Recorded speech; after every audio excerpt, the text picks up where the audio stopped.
வணக்கம் மக்களே. நம்ம கார்த்தி கதையில் ஏப்ரல் 18 என்ன நடக்க போகுது அப்படிங்கிறத பற்றி தாங்க இந்த வீடியோவில் இப்போ நம்ம பார்க்க போகிறோம்.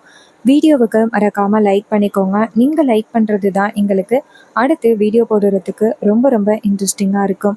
ஸோ மறக்காமல் லைக் பண்ணிவிட்டு இந்த வீடியோவை தொடர்ந்து பாருங்கள். என்ன நடக்குது அப்படின்னு பார்த்துக்கிட்டிங்கன்னா, நம்ம ஹீரோ இருக்காருல்ல, அவர் நம்ம ஹீரோயின்ட்ட எப்படியோ புரிய வச்சிடறாரு. தான் மேலே எந்த தப்பும் இல்லை, இது வேற ஒருத்தவங்க எழுதுனது அப்படிங்கிறத புரிய வச்சிடறாரு. ஹீரோயினும் சரி அப்படின்னு சொல்லிட்டு அதுக்கப்புறம் வேலைக்கு வர ஆரம்பிச்சிடுறாங்க. ராஜா நேராக ஹீரோயின்ட்ட பாத்தியா மாப்பிள்ள, எப்படியோ உன் மேலே எந்த தப்பும் இல்லை அப்படிங்கிறத நிரூபிச்சாச்சு சிஸ்டர் கிட்ட. ஒருவேளை நிரூபிக்கல அப்படின்னா என்ன ஆகியிருக்கும் அப்படின்ட்டு ஹீரோ சொல்கிறாரு. ஃபஸ்ட்டு இந்த ஆஃபீஸில் யாரோ இருக்காங்க, ரேவதியை வேலையை விட்டு அனுப்பணும் அப்படின்னு. அது யார் அப்படிங்கிறத சீக்கிரம் கண்டுபிடிக்கணும். கண்டுபிடிச்சி அவங்கள ஃபஸ்ட்டு வேலையை விட்டு தூக்கணும். நான் எவ்வளோ கஷ்டப்பட்டு ரேவதியை இங்கே வர வச்சு அவளை பார்க்கலாம் அப்படின்னு ட்ரை பண்ணால், யாரோ ஒருத்தவங்க சுலபமாக ரேவதியை இந்த இடத்த விட்டு அனுப்புறதுக்காக ட்ரை பண்ணுறாங்க. அவங்களுக்கு ஒரு முடிவு கட்டணும் அப்படின்னு ஹீரோ சொல்கிறாரு. அப்போ ராஜா சொல்கிறாரு, மாப்பிள்ள கவலைப்படாத, யாராக இருந்தாலும் ரொம்ப நேரம் தப்பிச்சு இருக்க முடியாது, அவங்களுக்கு சரியான முடிவு கட்டிடலாம் மாப்பிள்ள அப்படின்னு சொல்ல, ஹீரோவும் சரி அப்படின்னு சொல்கிறாரு. அதுக்கப்புறமா நம்ம ஹீரோயின் வேலையை முடிச்சுட்டு வெளியில் வராங்க. அப்போ தான் நம்ம ஹீரோயின் நேராக வீட்டுக்கு வராங்க. வீட்டுக்கு வந்ததும் நம்ம ஈஸ்வரி இருக்காங்கல்ல, நேராக ரேவதி கிட்ட, அம்மாடி ரேவதி, இது மாதிரி உங்களுடைய கல்யாணம் அப்புறம் என்கேஜ்மெண்ட்டுக்காக நான் ஈவெண்ட் எல்லாம் புக் பண்ணிட்டேன் அப்படின்னு. இதை கேட்டதும் ரேவதி ஷாக் ஆகி, என்னம்மா எப்படி சொல்கிறீங்க, இன்னும் 6 மந்த் அப்புறம் தானே கல்யாணம்னு சொன்னீங்க, அப்புறம் ஏன் நீங்கள் இவ்வளோ அவசரமாக எல்லாமே பண்ணீங்க? அதுக்கு ஈஸ்வரி சொல்கிறாங்க, என்னம்மா இப்படி சொல்கிற, 6 மந்த் கல்யாணத்துக்கு முன்னாடியே தானம்மா எல்லாத்தையும் ரெடி பண்ணணும். நாள் கல்யாணத்தை வச்சுக்கிட்டு அப்படியா பண்ண முடியும், அதெல்லாம் ஒத்து வராதுமா. அதனால தான் நான் இப்போவே ஈவெண்ட்டுக்கெல்லாம் புக் பண்ணிட்டேன். நீ எப்படியா இருந்தாலும் இவரை தானே கல்யாணம் பண்ணிக்க போகிற, அதனால ஒரு சின்னதாக ஒரு என்கேஜ்மெண்ட் வைக்கலாம்னு பார்த்தேன். இதை கேட்டதும் ரேவதி ஷாக் ஆகுறாங்க. அம்மா, என்கேஜ்மெண்ட்டா, அதெல்லாம் ஒன்றும் வேண்டாமா, கல்யாணத்தோட எல்லாத்தையும் பார்த்துக்கலாம். நான் தான் கொஞ்சம் டைம் கேட்டிருந்தேன்னு, ஒரு 6 மந்த் அப்புறம் பண்ணலாமே. ஈஸ்வரி சொல்கிறாங்க, அம்மாடி உனக்கே தெரியும் உங்கள் அப்பா எந்த அளவுக்கு அவங்களோட அம்மாவை பிரிஞ்சிருக்காங்க அப்படின்ட்டு. ஸோ 2 குடும்பமும் ஒன்றே சேரத்துக்கு உன் கல்யாணம் ஒரு சாட்சியாக இருக்கும். ஏம்மா அதை டிலே பண்ணிக்கிட்டு, உங்கள் அப்பா ரொம்ப சந்தோஷப்படுவார்ல. இதை கேட்டதும் ரேவதி சொல்கிறாங்க, சரிம்மா, உங்களுக்கு இதான் அப்படின்னா நான் கண்டிப்பாக சரின்னு சொல்கிறேன். இதை கேட்டதும் ஈஸ்வரி ரொம்ப சந்தோஷப்பட்டு, என் பொண்ணு எப்போவுமே என் பேச்சை கேட்பா. சரிம்மா, அந்த ஈவெண்ட்டுக்காக எல்லாத்தையும் நான் தயார்படுத்தணும், நான் போயிட்டு தயார்படுத்துகிறேன். இதை கேட்டதும் ரேவதியும் சரிம்மா அப்படின்னு சொல்ல, ஈஸ்வரியும் கலாவும் அந்த இடத்துலேருந்து கிளம்புறாங்க. அப்போது நம்ம ஹீரோயினுக்கு ரொம்பவே குழப்பமாக இருக்குது. அம்மா எதுக்காக இவ்வளோ சீக்கிரம் இந்த ஏற்பாடுகள் எல்லாத்தையுமே பண்ணுறாங்க அப்படின்னு. அப்போது நம்ம ராஜா இந்த இடத்துக்கு வராரு. வந்துட்டோம் ஹீரோயின் போயிட்டு நேராக அவங்க அப்பா கிட்ட, அப்பா, அம்மா எனக்கு இன்னும் 1 மாதத்தில் கல்யாணம் அப்படின்னு சொல்லிட்டு ஈவெண்ட் எல்லாத்துக்குமே ஸ்டார்ட் பண்ணிக்கிட்டு இருக்காங்க. உங்களுக்காக மட்டும்தான் இந்த கல்யாணத்துக்கு நான் சரின்னு சொல்லியிருக்கேன். இன்னும் எத்தனை நாள் நீங்கள் பாட்டியை பிரிஞ்சிருக்க போகிறீங்க, அதனால பாட்டி சீக்கிரம் நம்ம குடும்பத்தோட சேர்றதுக்காக நான் இந்த கல்யாணத்துக்கு உடனே சரின்னு சொல்லிட்டேன். 6 மாதம் அப்புறம் தான் இந்த கல்யாணத்தை வைக்கலாம்னு சொன்னேன். பட் எனக்கு உங்களோட சந்தோஷம் எனக்கு ரொம்ப முக்கியம், அதனால உடனே வையுங்க அப்படின்னு சொல்லிட்டேன். இதை கேட்டதும் ரொம்பவே அதிர்ச்சி ஆகுறாரு ராஜா. என்னம்மா சொல்கிற? அதுக்கு ஹீரோயின் சொல்கிறாங்க, ஆமாப்பா, நான் கல்யாணத்துக்கு ஒத்துக்கிட்டேன், நீங்கள் கவலைப்படாதீங்க. அம்மா எல்லாரையும் மன்னிச்சு ஏற்றுக்கிட்டாங்க, இந்த கல்யாணம் சீக்கிரம் நடக்கும் அப்படின்னு. இதை கேட்டதும் அவர் அதிர்ச்சி ஆகுறாரு. அப்போ அவர் நேராக ரேவதியை பார்த்து, அம்மாடி, எனக்காகலாம் நீ இவ்வளோ சீக்கிரமாலாம் கல்யாணத்துக்கு சரின்னு சொல்ல வேண்டாம், எதுவாக இருந்தாலும் கொஞ்சம் யோசித்து முடிவு பண்ணுமா. அதுக்கு ஹீரோயின் சொல்கிறாங்க, அப்பா, எனக்கு உங்களோட சந்தோஷம்தான் முக்கியம், ஆனால் எனக்கு ஒரே ஒரு கவலை மட்டும்தான். இந்த மாதிரி அன்னைக்கு தட்டு தாம்பளை மாற்றின போதும் பாட்டி கிடையாது, அவருடைய சொந்தக்காரவங்களும் யாரும் இல்லை. இப்போ என்கேஜ்மெண்ட் நடக்க போகுது, இன்னும் பாட்டி வீட்டில் யாருமே இந்த பக்கம் வரல. அதான் அம்மா மன்னிச்சு ஏற்றுக்கிட்டாங்களே, ஏன் பாட்டி வீட்டிலேருந்து யாருமே இங்கே வரல அப்படின்னு. அதுக்கு அவர் சொல்கிறாரு, அம்மாடி, உனக்கு அவ்வளோ தானமா உனக்கு பிரச்சனை, நீ வேணா பாட்டி வீட்டுக்கு போயேன், பாட்டி வீட்டோட அட்ரஸ் என்கிட்ட இருக்குது, நீ போயிட்டு பாட்டி வீட்டுக்கு போயிட்டு பாட்டிக்கிட்டே பேசிட்டு வரலாம், சரியா.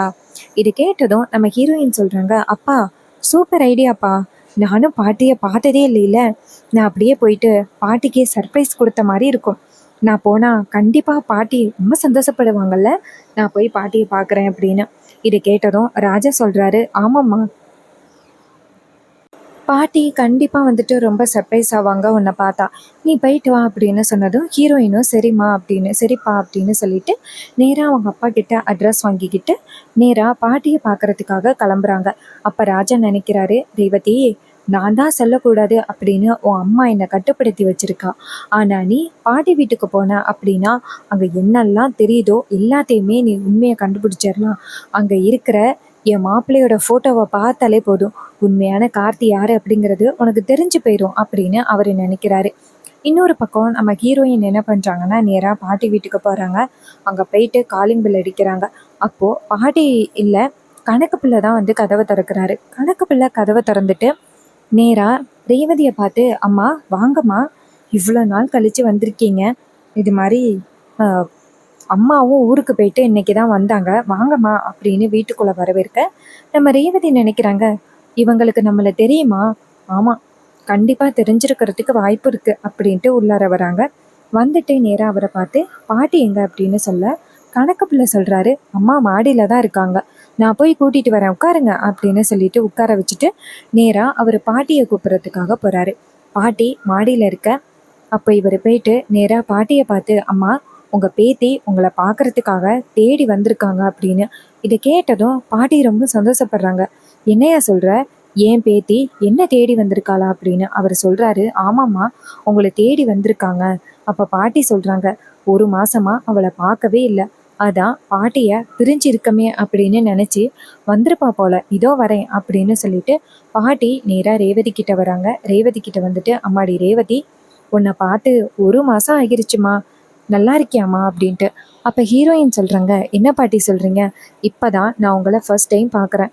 நீங்க என்ன ஒரு மாசம் தான் ஆகிருச்சு அப்படின்னு சொல்றீங்க?" பாட்டி சொல்றாங்க, "என்னம்மா சொல்ற? நான் உன்னை பார்த்து ஒரு மாசம் தான் ஆகுது. ஆனா இது வரைக்கும் நீ என்னை பார்த்ததில்லைன்னு சொல்ற. என்னம்மா ஆச்சு உனக்கு?" அப்படின்ட்டு.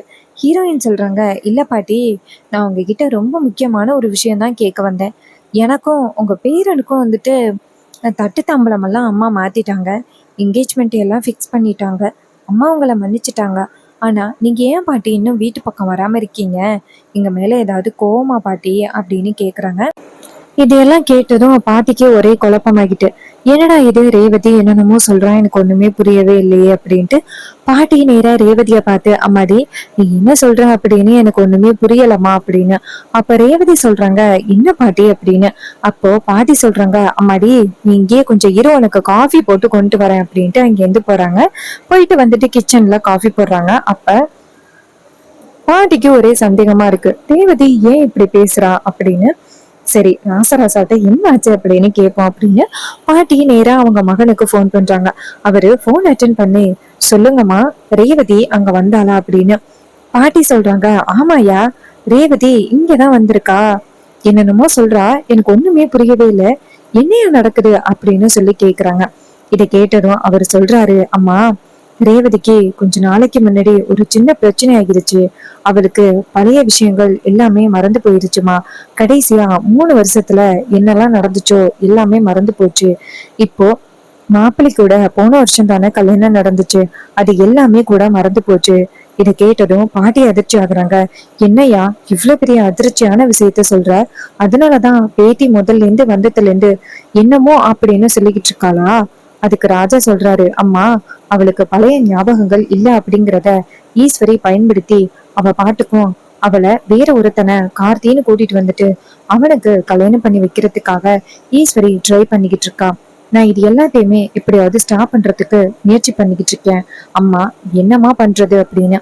அப்ப பாட்டி சொல்றாங்க, "அப்போ அவளுக்கு கார்த்தி எப்படி இருப்பான் அப்படின்னு இன்னும் தெரியாதா?" அப்ப ராசா சொல்றாரு, "ஆமா பாட்டி, எப்படியாவது ரேவதிக்கு வீட்ல உங்க கூட எல்லாரு கூடயும் எடுத்த போட்டோ இருக்கிற மாதிரி நீங்க எப்படியாவது அவகிட்ட காமிச்சிருங்க. அதுல கார்த்தி கண்டிப்பா இருக்கணும்." உடனே பாட்டி சொல்றாங்க, "ஐயா, நீ என்கிட்ட சொல்லிட்டியல்ல, நான் பாத்துக்கிறேன்" அப்படின்னு. பாட்டி போனை கட் பண்ணிட்டு நேரா வெளியில வராங்க. வெளியில வந்துட்டு ஹீரோயினை பார்த்து காஃபி கொடுத்துட்டு, "அம்மா, இது மாதிரி இந்த ஃபேமிலி போட்டோஸ் எதுவுமே நீ இது வரைக்கும் பார்த்தது இல்ல, நம்ம 2 பேருமே பாப்போமா அப்படின்னு சொல்ல ஹீரோயின் சொல்றாங்க, இல்ல பாட்டி, நான் வந்துட்டு இப்ப பார்க்க முடியாது, நம்ம 2 பேரு குடும்பமும் சீக்கிரம் தான் சேர போகுதே, நான் மட்டும் உங்க பேரனை கல்யாணம் பண்ணிட்டேன் அப்படின்னா நம்ம 2 குடும்பமும் ஒண்ணு சேர்ந்துரும், அதுக்கப்புறம் எந்தவித பிரச்சனையும் இல்லை, அப்ப நம்ம உட்காந்து எல்லாருமே ஒன்னா சந்தோஷமா பார்க்கலாம். பாட்டி சொல்றாங்க, அம்மா நீ சொல்றது சரிதாம்மா, ஆனா வந்துட்டு அது எப்ப நடக்க போறது, அதுக்கு இன்னும் ஒரு 2-3 மாசம் இருக்குல்ல, நீ வந்துட்டு இந்த குடும்பம் ஒண்ணு சேரணும் அப்படிங்கிறதுக்காக என் பேரனை கல்யாணம் பண்ணணும் அப்படின்னு சொல்ற, இந்த மாதிரி நல்ல எண்ணம் யாருக்கு வரும், நீ என்ன பண்ற அப்படின்னா இந்த போட்டோவை மட்டும் பாருமா அப்படின்னு சொல்லிட்டு போட்டோவை கொண்டு வந்து காமிக்கிறாங்க. அந்த போட்டோவை ஒவ்வொன்னா பாத்துக்கிட்டு இருக்கும் பொழுது ரொம்ப அதிர்ச்சியான ஒரு போட்டோ தெரியுது. அதுல நம்ம ஹீரோ இருக்காரு. அப்ப ரேவதி இதை பார்த்துட்டு, என்ன இது, இவரு நம்ம ஆபீஸ்ல உள்ள எம்டி ஆச்சு, இவருடைய போட்டோ எப்படி இங்க இருக்கு அப்படின்னு நேரா பாட்டி கிட்ட பார்த்து, பாட்டி இவர் யாரு பாட்டி, இவரு என்னோட ஆபீஸ்ல இருக்கிற எம்டி, இவருக்கும் இந்த குடும்பத்துக்கும் என்ன சம்பந்தம் பாட்டி அப்படின்னு கேக்குறாங்க. அப்ப பாட்டி சொல்றாங்க, நல்லா இருக்குது போ, இவன் யாரு அப்படின்னு உனக்கு தெரியாதா, இவன் தாமா என்னோட பேரன் கார்த்தி அப்படின்னு. இதை கேட்டதும் ரொம்பவே அதிர்ச்சி ஆகுறாங்க நம்ம ஹீரோயின். என்ன பாட்டி சொல்றீங்க அப்படின்னு. அப்ப பாட்டி சொல்றாங்க, ஏமா உனக்கு தெரியாதா அப்படின்னு. அப்ப ஹீரோயின் சொல்றாங்க, இல்ல பாட்டி, கார்த்தி அப்படின்னு சொல்லிட்டு என் வீட்டுல ஒருத்தர் வந்து இருக்காரு, அதான் பாட்டி நான் கேட்டேன் அப்படின்னு. அப்ப பாட்டி சொல்றாங்க, அம்மாடி என் பேரன் இவன் தான், நான் தான் உன்னோட பாட்டி, அதுல எந்த வித மாற்றமும் இல்ல, அவனுங்க சொல்றத நீ நம்பாத அப்படின்னு. இதை கேட்டதும் நம்ம ரேவதிக்கு ரொம்பவே அதிர்ச்சி ஆகுது. அப்ப ரேவதி நினைக்கிறாங்க, அவங்க அம்மா கிட்ட இந்த விஷயத்த பத்தி கேட்கலாம் அப்படின்னு நினைச்சு ரொம்ப கோவப்படுறாங்க. அப்ப பாட்டி சொல்றாங்க, அம்மாடி நீ போயிட்டு ஈஸ்வரி கிட்ட கேளு, எதுக்காக அப்படி எவனோ ஒருத்தனை கூட்டிட்டு வந்துட்டு கார்த்தி அப்படின்னு சொல்றன்னு கேளு, அவ கண்டிப்பா அதுக்கு பதில் சொல்லிதான் ஆகணும் அப்படின்னு. இதை கேட்டதும் ரேவதி சொல்றாங்க, ஆமா பாட்டி, அம்மா இப்படி பண்ணுவாங்க அப்படின்னு நான் கொஞ்சம் கூட எதிர்பார்க்கவே இல்லை, உண்மையான கார்த்திக் இருப்பவரு இவர் தான், உண்மையான கார்த்திக்னு வீட்டுல இருக்கிறவரு பொய் அப்படின்னு எனக்கு இப்பதான் தெரியுது பாட்டி, அவனை நான் சும்மா விட மாட்டேன், இப்போ போயிட்டு அவனை என்னன்னு கேக்குறேன் அப்படின்னு சொல்ல, பாட்டியும் சரி நீ போய் கேளு, அப்பதான் அவன் பதில் சொல்லுவான் அப்படின்னு சொல்றாங்க. உடனே ஹீரோயின் சொல்றாங்க, சரி பாட்டி நான் கிளம்புறேன் அப்படின்னு சொல்லிட்டு நேரா வீட்டுக்கு வராங்க. அப்போ பாட்டி நேரா ராஜாவுக்கு போன் பண்ணி, ஐயா என்னையா பண்ற, ராஜா சொல்றாரு, பாட்டி என்னாச்சு, ரேவதி கிட்ட ஏதாவது உண்மை சொன்னீங்களா.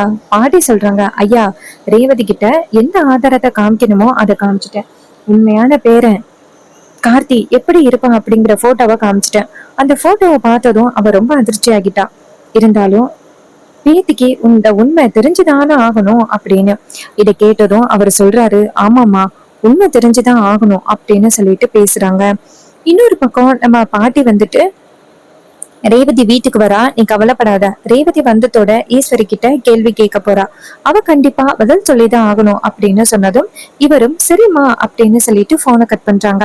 அப்ப ராஜா நினைக்கிறாரு, எப்படியோ பாட்டி மூலமா ரேவதிக்கு உண்மை தெரிஞ்சிருச்சு, இது போதும் எனக்கு அப்படின்னு அவரு ரொம்ப சந்தோஷப்படுறாரு. இன்னொரு பக்கம் நம்ம ரேவதி ரொம்ப கோவமா வீட்டுக்கு வராங்க. வீட்டுக்கு வந்துட்டு அவங்க அம்மாவை கூப்பிடுறாங்க. அப்போ ஈஸ்வரி வராங்க. ரேவதி அவங்க அம்மா கிட்ட உண்மையை கேட்பாங்களா, அப்போ ஈஸ்வரி என்ன பதில் சொல்ல போறாங்க, இது எல்லாமே அப்கமிங் எபிசோட்ல நம்ம வெயிட் பண்ணி பார்க்கலாம். அண்ட் இதே மாதிரி இன்னுமே அப்டேட்ஸ் நம்ம சேனல்ல நீங்க தொடர்ந்து பார்க்கணும் அப்படின்னா மறக்காம நம்ம சேனலை சப்ஸ்கிரைப் பண்ணிட்டு பக்கத்துல உள்ள பெல் ஐகானையும் கிளிக் பண்ணி ஆல்னு செட் பண்ணிக்கோங்க. அப்பதாங்க அடுத்த வீடியோ போடும் பொழுது உங்களுக்கு தொடர்ச்சியா நோட்டிபிகேஷன் வரும், பார்க்கலாம். அண்ட் நம்ம கிட்ட ஹேர் கிளிப்ஸ் அண்ட் அக்சசரிஸ் வந்துட்டு அவைலபிளா இருக்கு அப்படின்னு உங்களுக்கு நல்லாவே தெரியும். இந்த ஹேர் கிளிப்ஸ் அண்ட் அக்சசரிஸ் எல்லாமே ரொம்பவே அஃபோர்டபுள் ரேட்ல உங்களுக்கு கிடைக்கும். அஃபோர்டபுள் ரேட் அப்படின்னு என்னன்னு கேக்குறீங்களா, ஜஸ்ட் 5 rupeesல இருந்து 10 rupees வரைக்கும் உங்களுக்கு கிடைக்கும். நம்ம கிட்ட சூப்பரான கியூட் ஸ்க்ரன்ச்சீஸ் இருக்கு. இந்த ஸ்க்ரன்ச்சீஸ் ஜஸ்ட் 5 rupeesக்கு உங்களுக்கு கொடுக்குறோம். மொத்தமா நம்ம கிட்ட டிஃப்ரெண்ட் கலர்ஸ்ல 24 பீசஸ் இருக்கு. இந்த 24 பீசஸை நீங்க ஹோல்சேல்ல வேணாலும் பை பண்ணிக்கலாம். இந்த 24 பீசஸை ஜஸ்ட் 100 rupeesக்கு உங்களுக்கு ஃப்ரீ ஷிப்பிங்கோட கொடுக்குறோம். வேணும் அப்படின்னா கமெண்ட்ல வந்துட்டு ஹாய் அப்படின்னு மெசேஜ் பண்ணீங்கன்னா இந்த ப்ராடக்ட்டை எப்படி பை பண்றது அப்படிங்கறத பத்தி உங்ககிட்ட நான் சொல்லுவேன். அண்ட் நம்ம ஸ்டோரிய நீங்க வாட்ச் பண்ணிருப்பீங்க. இந்த ஸ்டோரிஸ் எல்லாம் உங்களுக்கு எந்த அளவுக்கு பிடிச்சிருக்கு அப்படிங்கறதையும் கமெண்ட்ல மறக்காம மென்ஷன் பண்ணுங்க. அண்ட் இந்த நேச்சர் வீடியோஸ் உங்களுக்கு பிடிச்சிருந்தா கமெண்ட்ல கிரீன் கலர் ஹார்ட்டை கமெண்ட் பண்ணுங்க. தேங்க்ஸ் ஃபார் வாட்சிங். நெக்ஸ்ட் புது வீடியோல பார்ப்போம்.